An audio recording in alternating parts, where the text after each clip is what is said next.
Vertical dreamers ultra marathon, এটার version season 3 version 3 যেটাই বলি, তৃতীয় নাম্বার আসর। প্রত্যেকবারে আমাদের যেটা প্ল্যান থাকে যে নতুন কোনো একটা রুটে করা, এবং অবশ্যই সেটা যাতে, যেহেতু আমাদেরটা মূলত পর্বতারোহণ ক্লাব, আমরা চেষ্টা করি সেটা পাহাড়ি রাস্তায় করতে এবং নতুন কোনো চ্যালেঞ্জিং রুটে করতে।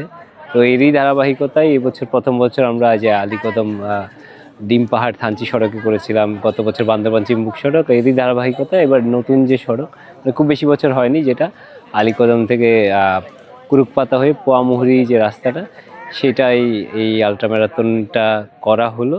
দুইটা ক্যাটাগরি, 25 আর 52, আর চেষ্টা করা হয় প্রত্যেকবারই যে কোনো একটা থিম ধরে করার। তো এবারে সেটা ফর ওয়াইল্ড লাইফ ফর আর্থ, এবং আমরা যেটা করেছি বাংলাদেশের বিলুপ্ত প্রায় যে পাখি রাজধনেশ, যেটা একসময় আমাদের পার্বত্য চট্টগ্রামে খুব দেখা যেত, তো সেটাকে মোটিভ ধরে jersey, medal, even stage, gate সবখানেই সেটা রাখার চেষ্টা করেছি। ম্যারাথন আসলে কেন দিব বা ম্যারাথন দিয়ে লাভ কি?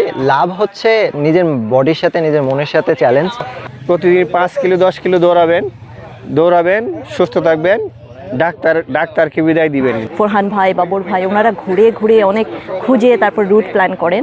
তো রুট প্ল্যানটা থাকে, ওনাদের টার্গেটটা থাকে এরকম যে একজন রানার আসবে, সে প্রকৃতির সৌন্দর্য উপভোগ করবে এবং রানিং কাকে বলে এটাও সে বুঝতে পারবে। আর ভার্টিক্যাল ড্রিমার্সের উত্তরোত্তর সাফল্য কামনা করছি যারা এর পিছনে কাজ করেছেন। মেডেলটার colour combination and the T shirt, everything is fine.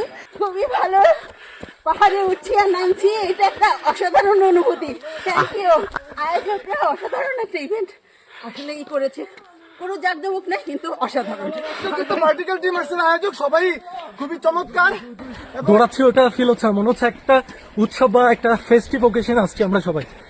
আসলে এই প্রথমবার অভিজ্ঞতা, প্রথমে ভালো পারবো না কিন্তু আমি আছি, পারবো ইনশাআল্লাহ। পাহাড়ে রান প্রথম, কিন্তু আমি পাহাড়ে অনেকবার এসেছি ট্রেক করার জন্য, বাট পাহাড়ে ট্রেক করা আর রান করা দুটোর মধ্যে পার্থক্য আছে। ভাই বলে যাবে না, একবার এত সুন্দর পরিবেশ, মন মুগ্ধকর, একবার মন একবার জুড়ে গেছে ভাই।